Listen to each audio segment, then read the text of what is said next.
Hi everyone, Sebastien Richard here with my lovely wife Elisabeth, and we are continuing today our series titled Lord Save My Marriage, because there's a lot of marriages that are going through tough times. It's always been. Marriage is not easy, and there's a lot of specific challenges today in today's world, and that are affecting a lot of marriages right now. And a lot of people are at their wits' end. They don't know what to do. They don't know how to save their couple, how to save their marriage. And they're pleading with God, like, help my marriage. It's so hard. Please, Lord, intervene, do something, do a miracle. I need your help. But before the Lord will do a miracle, he really wants you to understand the biblical view of marriage. There's things we need to understand and apply in order to have a strong marriage. And one of these things that we're going to look at today is how a man, and also a wife, but especially a man, because that word is for a man. A man needs to leave and cleave. So what are we talking about, leave and cleave? Well, he needs to leave his father and mother and cleave to his wife and become one flesh with her. And as we will see, the one flesh aspect is not just physical. Liz said that. She said that to me today. She says, make sure you emphasize that it's not just physical, the one flesh. Yeah, we look at this title and we think, oh, that's really easy. Like everybody does that, right? Everybody leaves from their mom's house. We're always thinking, that just means don't live under the same roof with your mother kind of thing. But there's a lot more spiritual implications and just the physical implications to this. Amen. And I mentioned in other broadcasts, because this is going to be a series. This is the third part right now about Lord Save My Marriage. So the three main causes of divorce are: number one, money; number two, sex problems; and number three, in-laws. And the leave and cleave teaching that we're doing today has to do with number three, the in-laws. And today we're going to give you solutions to how to avoid problems with in-laws. But if you do have problems with in-laws, hopefully we're also going to provide solutions on how to fix those problems, because they can be really, really daunting, very difficult. See, in-law problems, if you understand how to navigate these seas, they can be avoided. Yeah. If the husband and wife are in agreement to strongly cleave and to not let anybody or anything get in between them. But the devil loves to get stuff in between spouses. It can be from the most trivial stuff to the most complex stuff.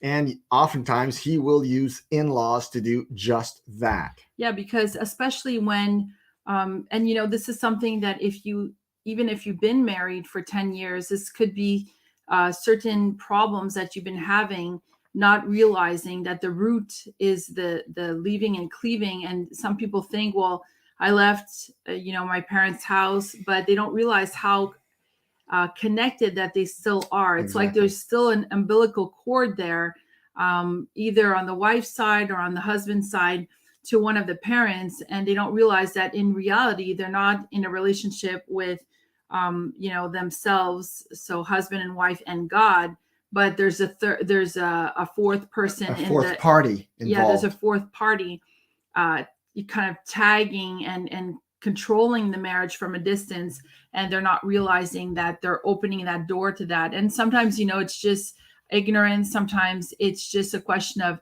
not understanding the dynamics of how your life is supposed to change and what you're supposed to hold on, like how you're supposed to work your marriage with your husband. Amen. And, we have, women or men going for a lot of advice and a lot of, wanting a lot of input from their parents in everything they do, because they're not able to make those decisions, only the two of them together with God. Yes. And so there's like a lot of foundational principles that they have to learn to do early on to have a strong marriage. Amen. And a lot of them don't do it from the beginning and just keeps on continuing until it gets into this big snowball effect of, basically exploding, and they never saw it coming. Exactly. And speaking of doing it in the beginning, let's look at in the beginning what was said about husbands and wives. Let's go to the book of Genesis, where God says something very important that defines marriage in a profound way. So in Genesis chapter 2, verses 21 to 24, we read the following. And the Lord God caused a deep sleep to fall on Adam, and he slept. And he took one of his ribs and closed up the flesh in its place. Then the rib which the Lord God had taken from man, he made into a woman and brought her to the man. And after this wonderful surgery, Adam woke up and he saw Vavavavum Eve in front of him, and he went like, "This is now bone of my bones and flesh of my flesh. She shall be called woman because she was taken out of man." And this is a fascinating statement by Adam, because we need to understand the context, because just prior to that being put to sleep by God for the surgery, God had made all the animals come to Adam for the purpose of naming them. Mm-hmm. But also there's another strange part to that passage, and I didn't jot it down in my text, but it basically says that in all of these animals, there was no suitable partner found for Adam. And I mean, you would think that God knew that already, and he did. But I think it was reemphasized that obviously Adam was a unique creation.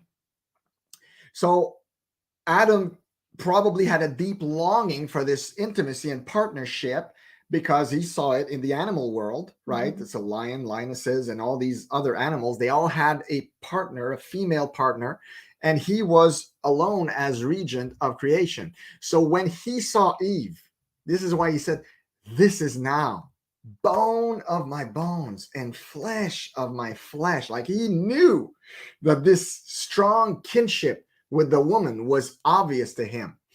And then in verse 24, this is why we read, "Therefore." Now, when there's a therefore in the text, you need to know what it's there for. So the therefore is exactly the statement spoken by Adam. "This is now bone of my bones and flesh of my flesh." What does that mean?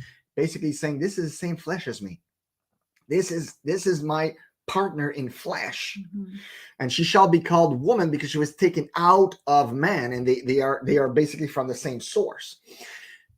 "Therefore, because of this, a man shall leave his father and mother and be joined to his wife, and they shall become one flesh." Isn't it interesting? They were basically one flesh because God took the rib from Adam. So there was a component of the woman that was already part of man. And then when they were two, they are still to be one flesh. So they are so uniquely linked and made for one another. And in some translations, verse 24 says, "For this reason." So in other words, because of the statement of Adam, which basically just recognizes what happened, "For this reason shall a man leave his father and mother and be joined to his wife, and they shall become one flesh." This joining is so, we know that the sexual act, and I hope there's no kids present. Make sure there's no kids present as you're listening to this broadcast. Of course, it's about marriage, so you want kids out of the way. But the sexual act, of course, we know gives unity. It brings the two together as one. But there's more components to this. The joining to the wife is sexual in nature. It's emotional in nature. It's mental in nature. I mean, we often take traits after 20 years together. Yeah. I take expressions from her. She takes expressions from me. And we're kind of becoming even one. Likes and food change. They kind of merge sometimes. I mean, she can, things you didn't like before, you end up liking. Like we often eat the same stuff. Yeah. I mean, there's so many things that make us one flesh. And of course, there's also the aspect of bearing children. Now, what is a child? When you are together in marriage and you give birth to, when a woman gives birth to the child, it's one flesh that comprises both 23 chromosomes from each parent. So they did form together one flesh. So there's so many components that can be looked at into this. So in this crucial passage, we learn many things about the sanctity of marriage. Number one, the wife was taken from the man and was therefore once part in some form of the man. So the rib came from the man. And that really gives us the ingredients to make the wife that God used were really taken from man. So this was the original design of creation. It was oneness. So to soothe man's loneliness, because it's interesting in Genesis, God, you read the first chapter, God created this, God created that. And every time God says in it, and he saw that it was good, and it was good, and it was good, and it was good. Mm-hmm. And then he says the first not good in all of creation is when he notices that man is alone. It is not good that the man should be alone. I shall make a partner suitable for him. That's what God said. So there was the first not good in all of creation. In other words, there was something that needed correction, that needed addition, and God made sure that this was provided. So to soothe man's loneliness, God resorted to... But it's also a message to mankind. That's why it's in the Bible. It's not just it's also for mankind. It was planned that way, but it's important for for us to understand that it Community. Isn't good for a man to be alone. We see that a lot. Yeah. You'll see, for example, somebody that's been married for like, I don't know, over 50 years, and then the wife dies because, they're old. And then oftentimes the husband will die not shortly after, because it's just like one of those things, unless they can remarry, they just kind of wilt, and it's just like over after. Yeah, and it is. So I'm glad you brought that up. It's true that it's also not good for mankind, a human being, to be alone either. We have this sense of community, this need for community and communion and intimacy with other people that is very crucial to our emotional well-being. Yeah. And it's actually proven scientifically that in order for a human being to be well-balanced emotionally, they need to have an encounter with other human beings, at least 3 different ones every day. That is what keeps a human being well-balanced emotionally. So God resorted to alter this original design of one man by creating a second model, which was the woman, to assure also the procreation of the species. Now, it's interesting to conjecture, and I've read all kinds of theological things about that yes, although men and women can procreate, that maybe the original model, Adam, maybe was able to duplicate himself anyway without the woman. But I don't buy that. I don't think that we were like reptiles, or like there's some self-replicating species out there in the world. Mm-hmm. I don't think that was part of what man was all about. I really think that the original design was to be male and female. He created them, and that's what was wanted. The original, the ultimate purpose when God created man was, in other words, when man was alone, God already had planned to do Eve. He just kind of acknowledged that, she needs Eve. Yeah. I need to make Eve. Look at that. Like he's not very happy. So it's like God acknowledging that this was a good idea, that they be male and female. Mm-hmm. So when the man is joined to his wife in marriage, this original oneness is recreated, so to speak. Because remember, Eve was taken from Adam, and he says, this is bone of my bone. So there's like a oneness there, just by intrinsic oneness.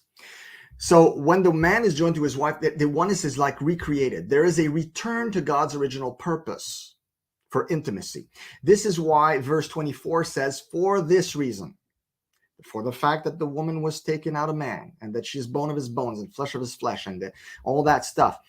For this reason shall a man leave his father and mother and be joined to his wife, and they shall become one flesh. Now, the reason being Adam's realization and declaration, like I mentioned, of what he noticed when he saw Eve.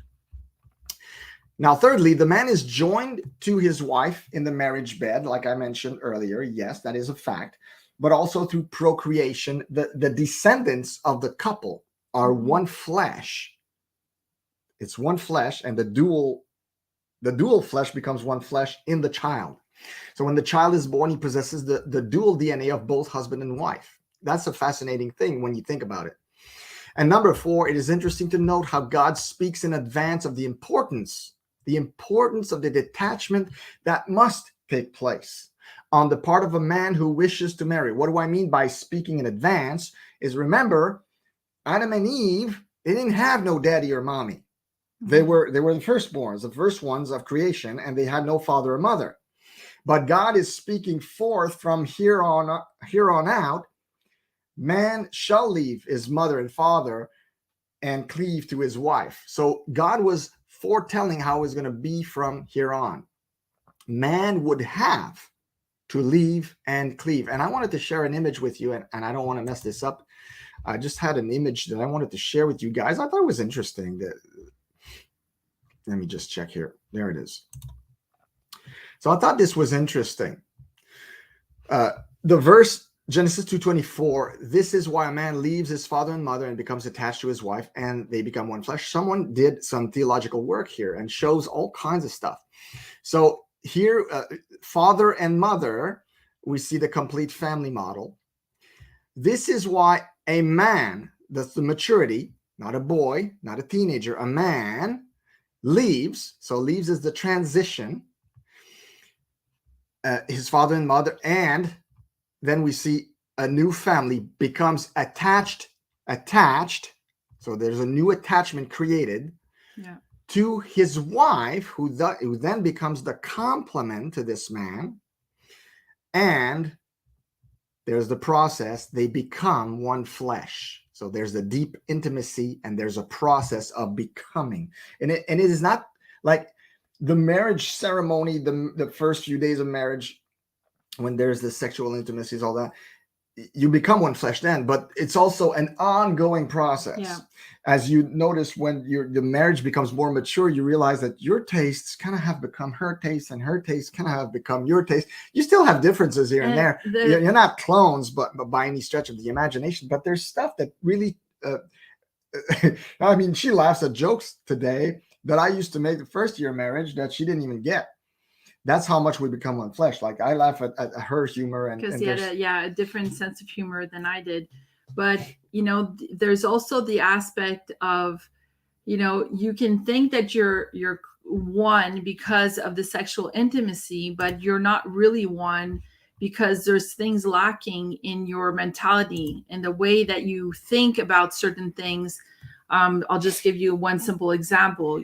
If he was raised Catholic, starts to get to know, let's say the Protestant religion, and starts to embrace, church, the church that you go to, and, you guys make the commitment, but there's a lot of background. There's a lot of foundational things that are all Catholic, and his family's Catholic. Well, there's a lot of things to work through to decide, well, how do we do this? Like, what's important to us, and how do we share God in a way that we both feel comfortable with our children, for example. Yeah. So there's a lot of mindsets, a lot of things, a lot of foundational things that you have to establish for things to go smoothly, for things for you guys to be in the same way of thought in a lot of areas that are important in your relationship.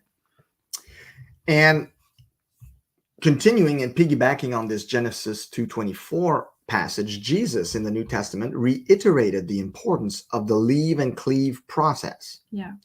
In Mark chapter 10, also in Matthew, but in Mark chapter 10, verses 6-9, he said, "But at the beginning of creation, God made them male and female. For this reason, a man will leave his father and mother," and so he's basically quoting Genesis, "and be united to his wife, and the two will become one flesh." But then here's what Jesus adds, which is interesting. He says, "So they are no longer two, but one flesh." And it's funny because Adam in the garden alone started out as one flesh. So they're no longer two, but now one flesh. So therefore, what God has joined together, let no one separate.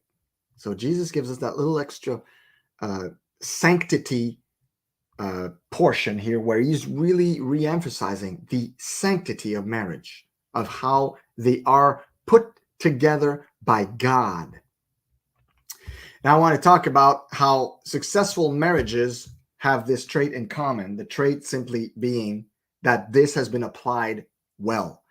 The leave and cleave process has been done well. You know this. No, think of your surroundings. Think of any successful marriage that you know of. And we all know some really successful marriage, Christian marriages I'm talking about. Think about the successful Christian marriages you know about. And the leave and cleave process was done properly. Now, some do it by intuition. They just get it. They naturally get it. Others through painful growth, It's more painful, the learning curve for some, but they've managed to do it, and as a result, they have a strong marriage. But the point is, they were able to do it, and they don't necessarily tell you this in premarital classes. I mean, we've been fortunate; we had a pretty good premarital class where we had a lot of good insights, but that's not the case for everybody. And so it's the importance of knowing that if a man fails to successfully leave and cleave, the marriage will suffer, and that is a guarantee.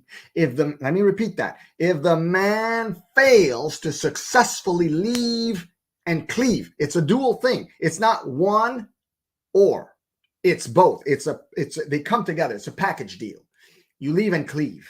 Mm-hmm. That's what makes a strong marriage. You leave and cleave. Now, if a man fails to do that, the marriage will suffer. So here's the question that you guys might be wondering: how does a man successfully leave mother and father? I mean, there's some men who have no problem leaving mother and father because they don't like their parents. They had bad parents, either they don't, I shouldn't say respect their parents, but you know what I mean. They might not come from a family that they feel like, oh yeah, I'm leaving behind such great relationships. But for some others, they have such powerful, strong relationship with their parents. They love their parents. They feel they were blessed by their parents. And this process might be a little bit more painful for some than for others. Okay. So number one, and I want to make sure you understand this, leaving does not mean forsaking or abandoning. Don't make that mistake. So leaving your parents does not mean forsaking them or abandoning them, which is just wrong. You don't want to do that, because keeping that relationship alive by making sure they're okay, by caring about them, mm-hmm. is part of honoring your parents. So you don't want to break the fourth commandment because you're leaving and cleaving. You don't want to do that. Yeah. Number two, leaving means to cut. This is very important here. To cut a spiritual umbilical cord. There's a spiritual umbilical cord. Some might call it a soul tie. Now, here's what I want to do. I want to do a differentiation. In a healthy parent-child relationship, there's a spiritual umbilical cord that is a normal soul tie. It's normal to have a soul tie with your parents. They're your parents. Obviously, there's a strong attachment. It's normal. Yeah. But there are unhealthy parental relationships where the soul tie becomes demonic. It becomes bad. There's control. There's mind manipulation. It's toxic. Now, so here's what I'm saying. Cutting the spiritual umbilical cord is normal in the process of leaving and cleaving. But so in other words, that soul tie, it's normal if it's a good relationship. So you at least reduce the thickness, if I can use that expression, reduce the thickness of the soul tie with your parents. But in some cases, it's necessary if the relationship with the parents is toxic and you want to leave and cleave properly to your wife, to cut them off altogether. Now, this is for another broadcast, and I'm not going to get into this. But all I'm saying is that it's normal to have a soul tie with a parent, and not all soul ties are toxic in the parental child-parent relationship. Yeah, so I'll just expand a little bit on that. Yeah, so, go ahead, Liz. So, for example, if you have a good relationship with one of your parents, let's say you're the woman in the relationship, and you have a godly father in the picture. He's always giving you really sound advice. Maybe the man that you married is not as strong spiritually, so you tend to go for advice to the father a lot, and that can cause some friction, because a man needs to feel like he's leading his wife spiritually, physically, and in every area of their life. So it's very delicate to when we say that there's a tie there, it has to be broken off, because you want to have that unity where your husband is going to have to learn how to lead you spiritually as well. To learn it. Now, that doesn't mean that you can't have a relationship like you were saying with your father, but it just means that when it comes to important decision making, when it comes to certain things, you're going to have to be very wise in how you implicate your father in that, because too much implication, if it's not wanted by the husband, can cause friction, because it's going to make him feel like he doesn't have your back, like he doesn't know where he's going. Yeah. And it might make him feel very insecure, and might and I know some of you are thinking, yeah, well, my dad has way more experience. Maybe my dad's a pastor. Maybe my dad's in ministry. This guy that I married, he's a baby Christian, for example. He doesn't know enough or whatever. So it's very delicate. It's better like to almost try to implicate your husband and say, maybe in this matter, you'd like to go see somebody that you have confidence in for advice in this area. Maybe he needs a spiritual mentor, to guide him in certain things that man needs guidance with. And there's other things that it's good to have, like a pastoral couple where you can both talk about certain things that are affecting you in your marriage. And then that becomes like a neutral ground, because you're a couple going to see another couple, and that has nothing to do with family, right? Yes. So that's a neutral ground where he's going to be more receptive to whatever advice that your pastor will give, because he's not your father, for example. So there's ways of doing it. And that doesn't mean that you can't have a relationship with your dad and pray with your dad and stuff for your marriage. It just means that you're not going to ask him always for advice and kind of say, well, my dad said this. My dad said we should do this. That's you know what I mean? Problem. When you start getting into that, then that's when the husband can feel threatened. Yeah, or vice versa too. My mom said this. If it's the husband's and he loves his mom, and he's like, well, my mom said this, and my mom said, you're demeaning your wife, and you're making her feel like and when she's just tagging along for the ride. And when he's talking about those soul ties that are toxic, that are dangerous, we're talking about somebody that's toxic manipulative, parental relationships. That's manipulative and controlling, and you have a hard time saying no to that person. When you say no to that person blows up in your face, wants control over the relationship. May even like do this hissy fit crying spell so that your husband, feels bad. And then it's like, oh, I can't disappoint my mom. I have to give her what she wants, that kind of thing. And then you feel like you're constantly dragged into pleasing her in the decisions that have to do with your marriage or even with your children, because you want to please her. That's when these things are toxic. Because you should be able to have that relationship where you both say, we took this decision for our child, or we decide to do this thing, like, we're deciding to getting married at this place, even if it's not, your wishes, because it's our marriage, So, there's ways of saying it in a respectful way, but making those decisions where she has to understand this is your marriage. You are taking the decisions, and now she's no longer part of those decisions. Yeah, and here's what I wanted to say also for some of you guys listening are older. You have older children, and you're in the in-law position now because your older children are getting married. And I think a godly parent needs to use and discern great wisdom when their child who is now married comes to them for advice. And one of the greatest things I could advise you to do is, if your child who is married is coming to you for advice, ask them, did you talk to your spouse about it first? Because oftentimes they haven't, especially if they're newlyweds. They still haven't left in the default method. They didn't leave in Cleave yet. Yeah. So it's like, I know this is a difficult conversation. Did you talk to your wife or husband about it before coming to me? And that's the first thing that needs to be established. And then second thing, you want to make sure you're not butting in. And you can say, I'm going to pray for you guys. I know this is hard, but you can being open really, to meeting both of them, talking about it. And also,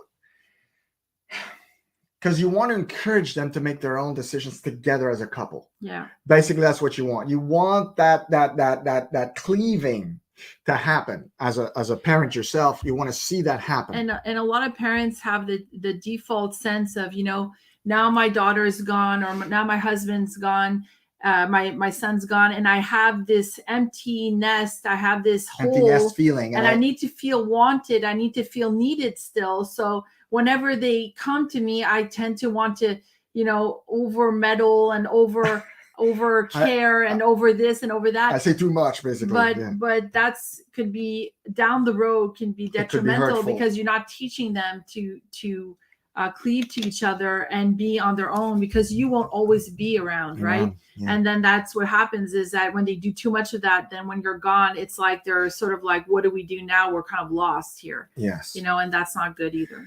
So number 3, leaving means also shifting your priorities. Obviously, this one is obvious. Like your priorities used to be at home with mom and dad. Now you're getting married. You're shifting your priorities from that, what used to be your home, to this new home that you're founding, this new family unit you're founding with your wife. So your priorities are now there. They're not back at home with your parents. Number 4, leaving means to also physically detach. Physically detach. And here's what I'm want to say here. There's some who get married and they still every Sunday go to their parents' house to have a lunch or supper. Now, in some cases that might be okay. In some cases it might not. You're going to have to determine with your spouse, is this something that is affecting our marriage positively or negatively? And so that's one thing. But also putting some distance. There's nothing wrong with putting some level of distance. A lot of people are scared of doing that. I mean, I've seen couples that they get married and they move 2 houses further down the road. And that is not leaving. And I'm not saying you need to be at 500 miles from your parents, but like put some distance. Like it's okay to have a few kilometers away from your parents. In every relationship that I've seen, even to the closest families where the mom was there very often to babysit and she was a great help. Unfortunately, what ends up happening is there's a lot of meddling, a lot of opinions, a lot of that's human nature. Yeah, it's human nature because they want to help you, right? So it's a human nature for the mom to want to help the situation, but eventually it's like they're overstepping their territory, and then that just ends up causing more friction in the end. So it's very important to have, like you said, a healthy distance. Healthy distance. Like even, if you see that every week going there is starting to be, they're meddling a little too much in your affairs, then make it every 2 weeks, a visit every 2 weeks. Sometimes that extra distance can just be healthy for you guys and keep some kind of distance where, we don't feel like they're meddling as much in our affairs. And you need to decide that as a couple also. You'll know as a couple what, as a man or as a wife, what's bothering you. If you feel that there's some meddling on any side, and you need to discuss it. You know what, the thing I think is the hardest for people to do is to avoid those conversations where the parent is concerned, so they tend to meddle and ask questions that, if you just look at the question, would somebody that you just met, would they ask you that question? Sometimes, even if you've known them for a little while, this person would never ask you that question. So if it's getting personal, that means that it's not the territory, that they're not supposed to meddle in that ground. So, when it comes to finances, when it comes to certain things, like I know parents want to make sure everything's okay, but sometimes you're meddling, you're asking too many questions. And especially if the couple has told you, we've got this under control, we're both doing what we need to do, and they're trying to give you answers without giving you details, that's fine. So as a new couple or whatever, like you have to learn to do that with them and say, that's personal. Like, I don't want to talk about that when it comes to money. Sebastien, for example, is touchy about talking about that, and I just rather keep that private. Everything's under control. You don't need to worry. And, we've got this. And it's this kind of thing, so that they don't start meddling in every little detail of your life. That's when you get into details. That's when they start meddling and controlling. Yeah, and it's okay. If you're an older parent and the child just got married, it's okay to tell your child, not ask questions about their finances, but to tell them, look, I just want you to know, if ever you guys need any help, any kind of help, I'm here for you. You can let me know. Yeah. That's the best thing you can do. Yeah. The best thing you can do. Just to make them know that, hey, Mikasa, Sukasa, you need help, I'm here for you. Like, this is the best thing you can do for your child. Okay. So the detachment, of course, I said, moving, some people move 2 houses away or two, like they live on the same street, but some people live literally in the same house. Yeah. That also can be very, like, even more toxic. Like, if you got married, you need to move out. Okay. Don't stay there, move out. Number 5, leaving means to become. Now, remember, the verse talks to the man. This is why a man shall leave. So there's a bigger leaving and cleaving involved for the man than for the daughter. See, the daughter on the marriage day, the father gives her away. So there's a headship transfer from the father onto the husband. So the father is basically agreeing, saying, okay, she was under my care, now she's under your care. Yeah. So there's a more definite cut that takes place for the wife, I find, and than for the husband, because the husband has to make the decision. It's on him. He's doing it. Nobody's cutting nothing. He cuts. He puts the distance. So this means to become your own man and to embrace your own personal leadership journey. Because when you marry, whether you feel like it or not, you're now the leader of the household. Whether your wife makes you feel like it or not, you're the leader of the household. You're on a leadership journey. So you're not to be dependent on your parents anymore, but now your wife and your children, when they're born, will now be dependent on you. Yeah. So it's a whole transition for the man. And it's a journey where you really learn a lot about yourself and learn a lot about life and learn a lot about taking up more responsibility, becoming mature and all that stuff. And it's not easy. It's not easy, but it's even harder if you don't leave and cleave properly. So always keep that in mind, that it's a necessary transition that you need to do as a man, and make it a decision, not just make it a conscious decision. That's what I'm saying. Realize what's going on. Realize what you're actually doing and what you're called to do as the man of the house, the head of the house. Now, if a man fails to do this, again, I'll reiterate this, he may be risking his whole marriage. I have seen men who get married and they still love their mama. They call them mama. Their mama calls them 3 times a day. I'm like, what the heck is wrong with you, dude? And meanwhile, the wife is having hissy fits, screaming her head off because she's like, this is not right. This is not normal. But then the husband's like a big blob, just like, yeah, but she loves me. I can't say no to my mommy. She loves it. I love my mommy. Like, dude, grow up. You're the man of the house now. You know, you need to put some distance. You need to leave and cleave. I'm not saying flush your mom for good. I'm saying leave and cleave. Yeah, your wife's your priority now, not your mama. And I'll bet. And usually these men, they get 3 phone calls from the mama every day, and their wife doesn't even call once. Yeah, because she's very overprotective. That's more rare. Like it does happen, but I've seen, the wife call the mom a lot and spend hours on the phone.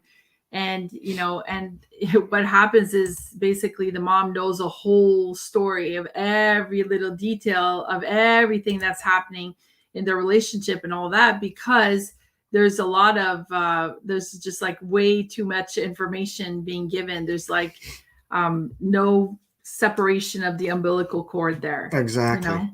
Exactly. So now we're going to talk about the consequences of a man who stays too attached to his parents. What are the consequences on the couple, on the marriage, if the leave and cleave process has not been done properly, especially on the part of the man? Number 1, the wife will feel she is not his first love or priority. So can you talk about that a little bit, Liz, please? Yeah, well, obviously, if there's no separation, the cut of the umbilical cord, then you always feel like there's somebody meddling. It's like you really feel like there's that extra wheel, that extra person that you're dealing with. It's not just you and your husband making decisions for your life or for the well-being of your kids. You always feel like there's somebody tugging at every decision you make. And it's almost like you can hear the opinions even if they're not in the room, because you're so used to hearing them. You hear them in your head. Yeah. So it's like, it gets really, really annoying because you feel like you can't really make those decisions as a woman, especially like for me personally, when I got married, I got married pretty young, and I was 21. So, you're still learning how to become a woman, how to make your own decisions for your husband. And then when you have kids, right, that's completely new. You're a new mom and you want to learn how to do things. And so obviously the mom will help you out in this area with advice, and that's fine. But what I mean is, when it comes to decision making, when it comes to separation, going, let's say, on vacation, and you only have this certain amount of vacation time, well, you need to learn how you're going to use that. And oftentimes the parents will be like, great, you're on vacation, so we can come and stay for 7 days.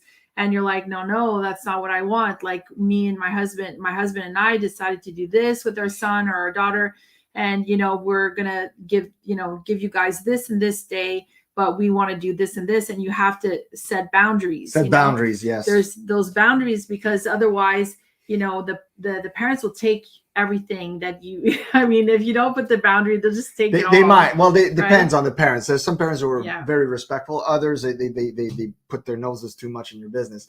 But, so number 2, the intimacy of the couple will suffer, and so will their mutual trust. Elisabeth mentioned earlier that the husband, the wife, plus the Lord is a threefold cord that is healthy. Yeah. But if you leave too much room and you didn't leave and cleave properly, then you got the in-laws in there, and that is not a good cord. It doesn't talk about a fourfold cord. You don't want that. And I just want to say, especially if you're new in marriage, like you've been married just for a couple of years, that trust issue. If you've never broken that umbilical cord, for example, and you haven't fully trusted your husband because he's less experienced in finances, he's less experienced spiritually, or whatever it is, then what happens is you're always kind of having a foot in the area of, let's say it's your father or your mom that's always giving you that advice, that spiritual advice or that financial advice. Then you haven't really created that full intimacy and that full trust. Yes. Because and sometimes it could be scary because you're maybe young in the relationship, maybe you're both young, and that's where you have to rely on God and say, God, I can see that he's not experienced enough in this area, but show him, teach him, so that he learns these things, and then you're going to see him grow. And it's scary at first in certain areas because you might be did I scare you? Because like, for example, for us, Sebastien, didn't have the greatest dad.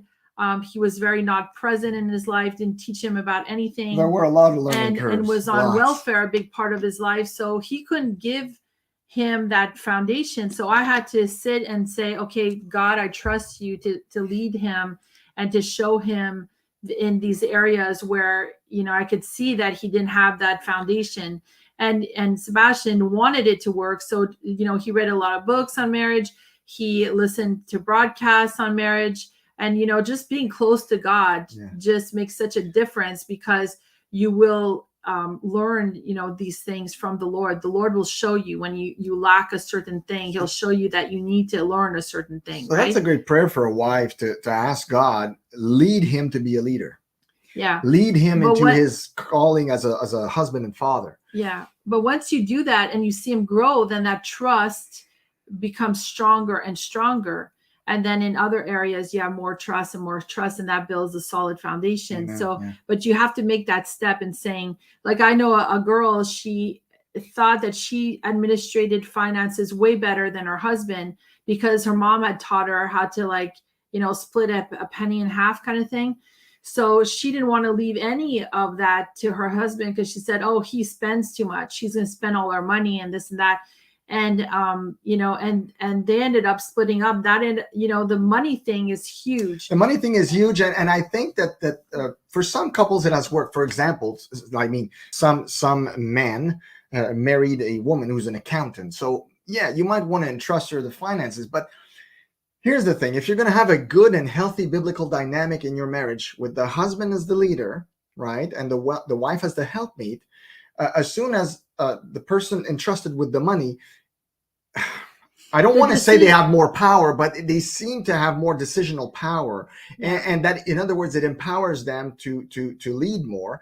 And it's a delicate issue. You really have to prayerfully consider this. Now, I recommend, and I know sometimes it might be like, for example, if the woman is an accountant and the guy is really bad with money, well, this might be something that you need to consider to the exception to the rule.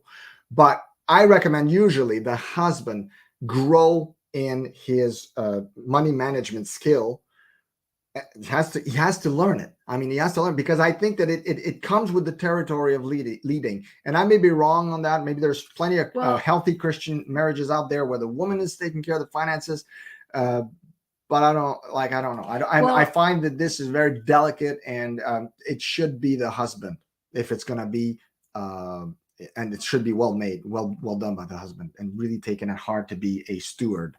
Well, I think they should do what we've done, is that the decision making, you take it together. The decision making has to be done with both of you. Yeah. You both have to be okay with the decision making of how you take care of the bills and who pays what and what is divided for what in what area, because especially when there's kids involved, there's finances that go, so how do we split this? How do we do this? How do we agree to educate our children? Where does the money go for that? All those important decisions should be taken as a couple together. But for example, let's say your husband is a blue collar guy and he's not really good at the finances, he's not on time with this kind of stuff. You can still do the administration, but at least you guys discuss the most important things of where things, the priorities, where they are, and how you're going to split, so that there's no fighting and no, oh, I didn't know you did this, and that surprised me, and whatnot, What is that new Porsche in the driveway? What happened?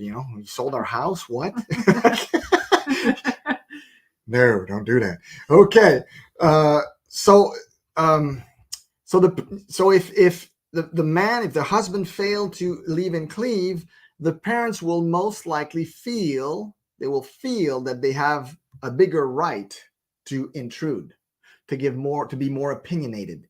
So the less a man is successful at leaving and cleaving, the more the in-laws on the man's side will feel like, I can give my opinion here because, he's still attached to us. So that's a very important thing. And for the woman also, that needs to be done. So she always needs to defer to her husband first, in the sense that, what do you think of this? And be a communication inducer, communication opener. So the wife has this capacity usually to be the better communicator. The husband and wife should always communicate about everything. And this is what I found has been the best thing at preventing anything to come in between us. Even our children, sometimes they try to do that. They try to pit us against one another. That's for another broadcast. But you want a marriage that nothing can come in between you. And the best way to do that is to really understand this leave and cleave process, because if you don't, the parents will most likely feel that they have a right to intrude, because you include them all the time. You're always asking for their opinion in your husband's back or in your wife's back, and that empowers them to do that. Even if they're not ill, even if they don't have any ill thoughts, or they don't want to cause harm, it's still unhealthy to stay too attached to your parents for that reason. And the communication is very important, and we said it many, many times, through the broadcast that we've done it with marriage. But most importantly is to really clarify. So clarity is really important. Oftentimes, a man will say a certain thing and he means it a certain way, and you understand it another way. Yeah. Because sometimes, the way we understand things is differently as a man and a woman. Sometimes for a man, it's very direct what he just said. And for a woman, it's like, that's not specific enough for me. Like, I don't understand exactly what you mean. What should I do in this situation? So oftentimes, especially in the beginning of marriage, it's important, when you don't really fully understand their lingo, is to really say, okay, so when you say this, do you mean this? Yeah, exactly. Do you mean that I should do this, or do you mean that I should do that? Like, is that what you're saying? So just make sure that everything is very, very precise and clear, because oftentimes in marriage, there's a lot of, well, you said this, so I did this, and I thought you meant that, and then no, he's like, no, I said this, that meant doing this, and so there's a lot of that causes a lot of fights in the beginning, especially when you're learning, the foundations of marriage and how to talk to each other.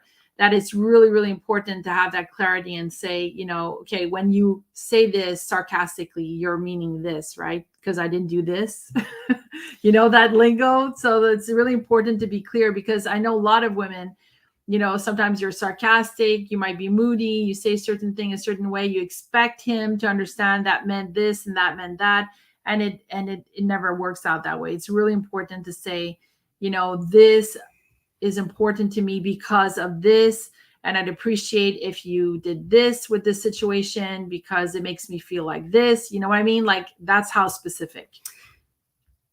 Which brings us to the fourth consequence. If a man fails to leave and cleave, he will not fully develop in character and in his emotionally, as a husband and father and leader. Mm-hmm. This is so important. So in other words, when you're called to leave and cleave as a husband, you're called to develop, you're called to grow, you're called to become more. Yes. And if you don't do it, you have prevented yourself from doing so, and you're cheating yourself out of a better life. Mm-hmm. Number 5. Now, I mentioned that earlier. The marriage will form a 4-fold cord, or maybe a 3-fold cord, because sometimes what happens is you include the in-laws and you kick out Christ, because that's what happens. If you disobey the word of God, you're kicking out Christ because you didn't leave and cleave. And you're saying, in-laws, you're awesome, come in here. And now this is not the 3-fold cord you want. You want the 3-fold cord of husband, wife, and Christ. And you want the husband to always defer to Jesus Christ in his life. That is how he's going to grow. That is how he's going to learn to become a better husband, better father, all this good stuff. Now, when that is not done properly, the leave and cleave process, it's a big mess. It's a big mess. And that kind of 3-fold cord, when it's realized, usually it's late, and it can be very hard to break. So what can end up happening is that there was too much room given to the in-laws for some reason, and now the couple's like, we're in a mess here. We need to cut them out of our lives. This can cause grandparents tears, and a whole kinds of emotional turmoil in the couple's life, in the marriage life, in the in-laws' life, the grandparents, all that stuff. You want to avoid that. So if it's done cleanly and properly as newlyweds, it's going to avoid so many other problems down the road that could cause divorce, could cause and maybe all kinds of maybe emotional you're listening heartache. to this because you've been married for like 10 years and things have been on the rocks. I mean, there's no better time to do it than right now. And it's just about creating those good boundaries. There's a series called Boundaries. Boundaries, yeah. That you can get on christianbook.com. It's done by Christian psychologists. Very excellent. Very good. We went through the whole audio series, and it really teaches you the importance of respecting yourself as a person, respecting yourself as a couple, and setting the right boundaries. And how does that work in Christianity? Because oftentimes, Christians have a hard time with that, even when it comes to church, right? They want to be implicated and throw themselves in 50 directions to help people in church and to be in this ministry and to do that and be part of this and be part of this homeschool thing. And next thing you know, there's not much time for your relationship with you and your husband because the boundaries haven't been set and you're all over the place trying to please everybody. Right. So that's a really good series. I highly recommend it. Go to christianbook.com and get the series. It's called Boundaries. It's very popular, by the way. And it has helped countless individuals. And they have many, they have boundaries in marriage, boundaries with kids, boundaries with a whole variety of now. Yeah, it's really, really good stuff. And it really taught us as young newlyweds to set those boundaries and to make sure that we were respected in our decision making as a couple. Yeah. And before you continue, I want to also explain that, for a lot of people, especially people that are not saved. Okay. And I say this, but in reality, I've lived the same thing and my parents were saved. So my dad had remarried because my mom had passed away. And so, there tends to be this philosophy where, and it's hard for a lot of parents to understand this, whether Christian or not Christian, is that it's like they understand that they're the center of their family, right? Because they've been established, they've been, married for so-and-so amount of years. And so they tend to think that when the husband, the newlyweds get married, so the new person, whether it's the let's say it's your daughter, they're the welcoming husband, they're you're welcoming him in the their person family, in their in their existing circle. existing family unit. Exactly. Oh, we're welcoming this new wife of our son into our family, or we're welcoming this new son-in-law into. No, you're not. They're leaving and forging their own family unit, and that's a wrong perspective. And right away, that's a red flag. If they think it's okay to be welcoming, I'm not saying don't welcome them. That's not what I'm saying. It's great. But you have to understand that. But you have to understand that your daughter or your son is leaving to create his own unit, his own circle. Yes. So there's a rift there. There's a separation, and that's normal. And I'm so glad. A healthy separation to live, and it's normal that you will feel that separation. It will hurt. You will feel like there's a separation, and you don't have access to the person as much. Yeah. And that's going to take time, but you're going to develop a new relationship where you feel like, okay, I'm still part of this element of the relationship. I'm not completely out of the circle. They're creating their circle. I can still come and see and benefit of that circle and all the joys that, that the kids have, the grandparents side of it, and the relationship. You're going to want to have a coffee with your daughter or your son once in a while and keep that relationship going.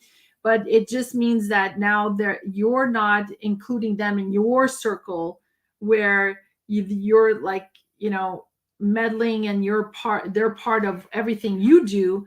It's more like they're doing two their circles own thing. Are encountering and fellowshipping together. Yeah, exactly. They're doing their own thing, and you come and visit that circle. Yes, right. Exactly. And so that's how physically I can explain it to you, so that you understand the mindset shift that has to happen with the physical shift that has to happen. Yeah. And even for us, we lived that because my husband's family, because they were separated. Let's be honest. It was a dysfunctional family. I grew up in a dysfunctional family, twice divorced, raised by a single mom. So there was some dysfunctional emotions in that setting and all that. And I'm not throwing the blame on any of my parents for that. I'm just saying it is what it is. Yeah, it was a broken family. Yeah. So when you're raised by a single parent, and we had a sister, that created a bond, right? Because you create this unity because you went through this divorce, traumatical experience, and you went through it together. And so there's a bond there. There's a circle that formed. So when you bring in the new wife that joins, that decides, hey, I'm taking you out of the circle, and let's go create this new circle together. That's like, wait a second, what's going on here? That didn't go too well. There was some growing pains. I'll call them growing pains. So and it's interesting because even in their own language, they would say stuff like, what's that word that she would use? She would say like something like, we're this. Oh my goodness. Like they found a word for it, like this unity that they had. This our bubble. Unit. That's our unit. That's our little bubble, welcome to our little bubble. Yeah, but in reality, I was taking him away from that bubble to create this new unity. You weren't taking me away. I was willfully wanting to create that new bubble. Because I was marrying you. Yeah, I mean, because we were deciding to get married. But the point is, it's just important to understand that aspect of it. How it's not that that you're leaving the person completely. It's just that it's shifting, and you're creating your own circle where you love and trust each other as husband and wife with God present. And that is the main focus. Amen. To have a strong marriage with the children. And, there's times to have that fellowship with them, but, you have to understand that you're going to have that separation.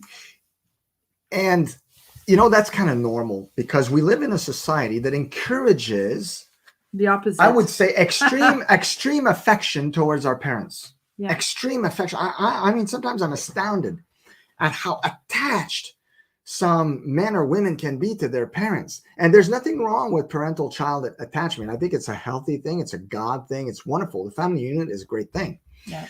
But many young adults today are still dependent on their parents, even 10 years into their marriage. That is not healthy. These trends, in my opinion, they make emotionally unstable adults. I've even seen some people who are well past their middle-aged years who lose a parent, either a mom or dad, and they mourn for years. And they can't, and it affects their marriage. It affects their It's mindset. So I lost my mom. Oh my God, my mom. And they still crying for their mom 10, 15 years down the road after it's passed. There's a problem there. Because it's like they might need deliverance. There's a soul tie that would, like, I don't know. Yeah. I mean, the person's dead and you're still crying like that. This is bad. Like, in other words, if your parent dies at 80 or 75, that's a normal lifespan. I mean, if you're a child and you see your parent get hit in 70, hey, you should be thinking, hey, someday I'm going to lose my mom or someday I'm going to lose my dad. It's normal, right? Because that's life, right? People die. So you shouldn't be shocked when they die and they're 82. Oh, I've seen that. Yeah. Like, people, the woman dies at 82. Like, I can't believe it. I lost my mom. Are you serious? For real? You didn't see it coming? Yeah. Like, this is unhealthy. And oftentimes that's because there's more to it than just a friendship relationship. It's more like, I just lost the only person that tells me how to live my life, how to do things, how to not do things. Every time I have an important decision, she's there to tell me what to do. And I just lost that. And I have no idea how to think for myself emotionally. I have zero EQ emotionally. And now what am I going to do? I'm 50 something and I have no idea how to live my life. And oftentimes, kill your marriage. Like, it can be horrific. And I've seen that in marriages, even where the woman has been with the husband for many, many years, but has never really clung to him properly. Hasn't had that circle of trust really strongly built.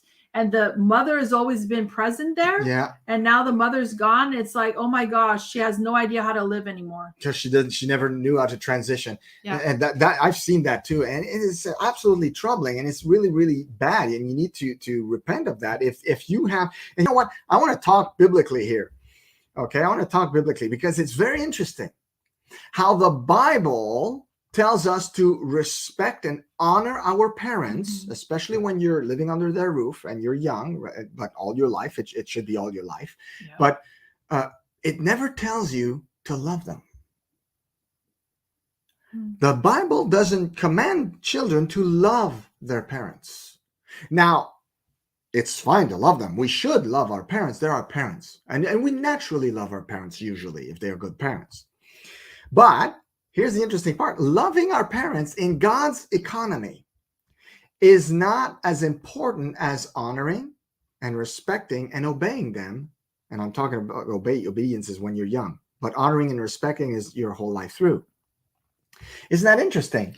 And this is where it gets tricky, because honoring and respecting automatically to a lot of people means I will do everything they say that I should do. Yes. Right. So, and they don't understand the difference that when you're married, it's not that you don't honor them and respect their opinion. There's a way to say, you know, Mom, I respect that. What you're telling me, I think it's a very smart thing.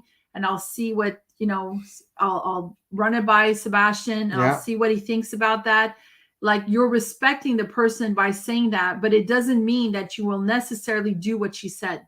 Because if your husband does not agree with it, and if it's not something that, you know, you know, sometimes I know there's things that my mother-in-law told me that I knew he would never go for, because I just knew him that well.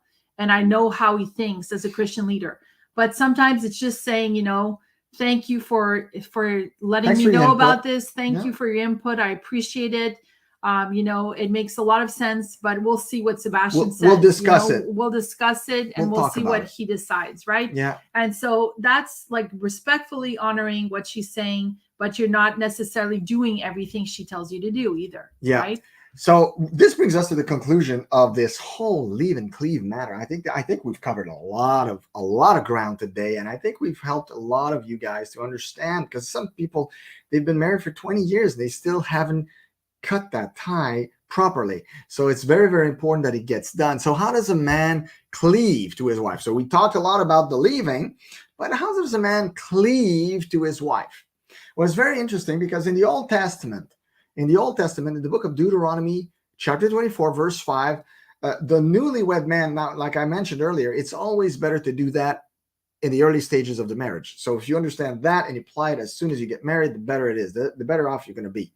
So in the Old Testament, they understood that. And in Deuteronomy 24:5, we read, when a man, I think it's a lovely passage, by the way, when a man has taken a new wife, he shall not go out to war or be charged with any business. He shall be free at home 1 year and bring happiness to his wife whom he has taken. Now, could you imagine if all the employers out there in America, Canada, and the known world would be like, oh, you just got married? We're giving you a full salary year of leave to go and make your wife happy. So you make $70,000 a year. Here's $70,000. Enjoy your marriage for a full year. Can you imagine that? That would be beautiful. But of course, now you might say this is not what the passage is meaning, but you know what I mean? It says he shall be free at home 1 year and bring happiness to his wife whom he has taken. I think it's beautiful. So how does a man do that? That's part of the leaving and cleaving process. Well, we said, leave your father and mother. The Bible says leave your father and mother. And I'm talking for real, dudes. Dudes, do it for real. Not pretend. You really leave them. You leave them. You leave them as much as possible emotionally, but definitely physically. You don't live in their house. You don't show up every 2 days to go have supper at their home, and you leave. Even if she can't cook and you prefer your mom's Even if spaghetti. she can't cook, you leave, dudes. Leave. Now, the second thing is limit your time with friends. Now, some guys are very social. They have a huge circle of friends. They're like social animals. They're super extroverts. They like to go bowling and sporting events with friends and doing all kinds of stuff. You're married now. You're married now. Does that mean no more friends? No. It means your friends take a back seat. Your wife's in the front seat with you. Make your wife your best friend. She has to become your best friend. She has to become your confidant. She has to become the person that you brainstorm with for all kinds of decisions. She has to become your trusted partner. She has to become your helpmeet. And you're going to be the enabler of that if you put your friends where they belong, on the backseat. I'm not saying cut your friendships. I'm just saying now it's not the priority anymore because you're married. So instead of seeing them every Friday night, you might see them like once every 3 Friday nights. Sometimes it's once a month. Yeah, sometimes once every 3 months. It is what it is. Whatever your marriage requires is the priority. An advice we were given when we just got married, our pastor said, he says, I'm not saying you should do that, but I'm recommending you do it if you can. He said, if you can. He said, if you can, for a whole year to have no TV set in your home, the first year of your marriage, it's really going to kick up your communication skills a lot. Mm-hmm. And he was right. We still had a TV set in our home, but we didn't have cable. That was our compromise. We're like, we're going to still keep a TV and a VCR if we want to rent movies. Back then it was Blockbuster. Yeah, we had like 3 channels. Yeah, and they were all snowy. And if we wanted on Saturday nights or weekends, we went to rent movies. And that was great. So we really limited TV time, and we grew. We read more, we talked more. We read more and talked more and did more stuff together. So that's a good idea to limit TV time in the first year or two of marriage. And develop the habit of talking as much as possible with your spouse. And I know some guys are the strong, silent types, okay? Not everybody's like me. I like to talk.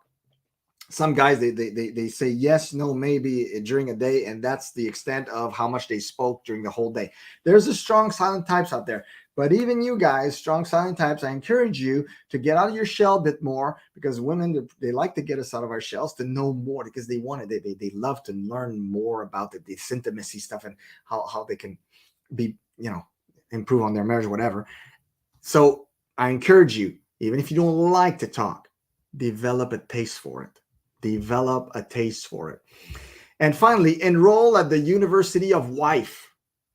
You are at the University of Life by default, but now if you're a husband, you're at the University of Wife.